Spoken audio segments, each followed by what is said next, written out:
So we're going to go ahead and do the last two exercises on the handout for hyperbolas. Exercise 3 down here on the handout says find an equation for the hyperbola that's pictured. And let's see what we can see here in this picture. It's a hyperbola with branches to the right and left. So for the vertices, I think we got to notice that they're on the x-axis. And we can see they're at 1, 0, and negative 1, 0. So that's giving me the value of the a constant for the equation. So a is going to be equal to 1. And also it tells me that because the vertices are on the x-axis, the equation's going to have a positive x squared coefficient, so that's going to be x squared over 1 squared, minus the y squared coefficient will, the y squared term will have the minus sign, right? Now we can also see here that the covertices, or the vertices of the conjugate hyperbola, are on the y-axis.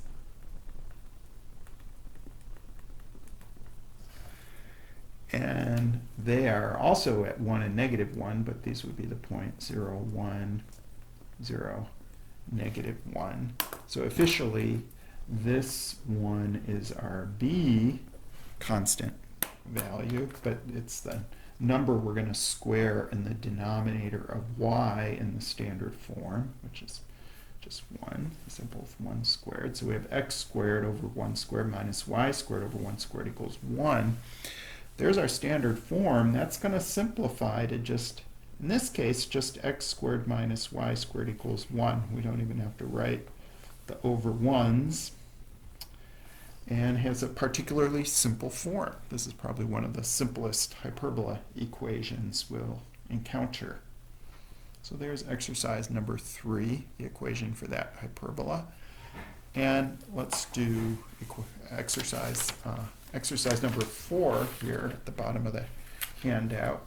So find an equation for the hyperbola centered at 0, 0, symmetric with respect to the x and the y-axis, with one focus at 0, 5, and having 0, negative 3 as a point on the graph. Okay, well, let's see what we can say here. I'm just going to try to draw this information. If we have one focus at 0, 5, 1, 2, 3, 4, 5. So there's a focus at 0, 5. 0, negative 3 is a point actually on the graph. Now, because of the symmetry here in the center at 0, 0, if one focus is at 0, 5, the other focus has to be at 0, negative 5. And if 0, negative 3 is on the graph, that point has to be a vertex, right? Because we know the graph is going to have to wrap around the focus down here.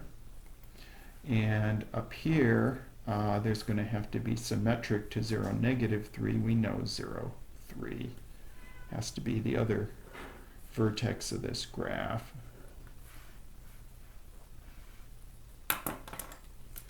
So, that's a vertex, as well as 0, negative 3.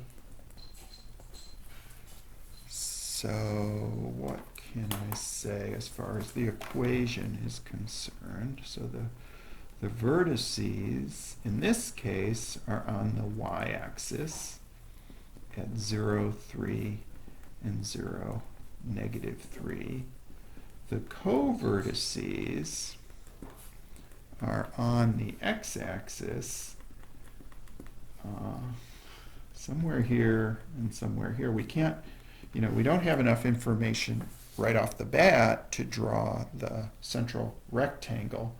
I guess there's a way we could figure it out, but let's see if we can get by without even using that. Now, officially, this vertex value is what we call A. So the co-vertices, I would call these points like B0, negative B0. And we know because the vertices are on the y-axis, the y-squared term is going to have the positive coefficient. That's going to be y squared over 3 squared minus x squared over, I'm going to say b squared right now. We don't have a value for that, equals 1. But what we know is, we know from the focus that C value is equal to 5. So we can use a squared plus b squared equals c squared. 3 squared plus b squared equals 5 squared. We can actually plug in for a and for c. 9 plus b squared is 25.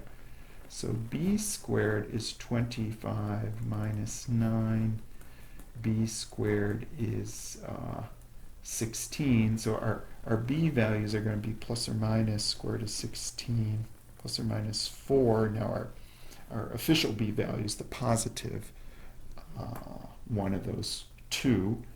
So now I can go back to my equation here, right, and write y squared over 3 squared minus x squared. Okay, we found the b value is 4.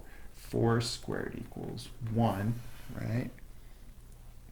And so now I kind of didn't give myself a lot of room here to write the equation. I'm going to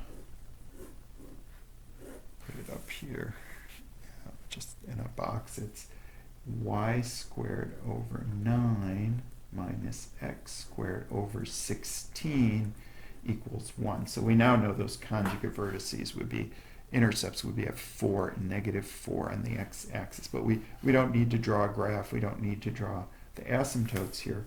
We just want to find this equation. So we had to use the a squared plus b squared equals c squared equation to solve for our b value, to get that denominator for the x squared term in the equation.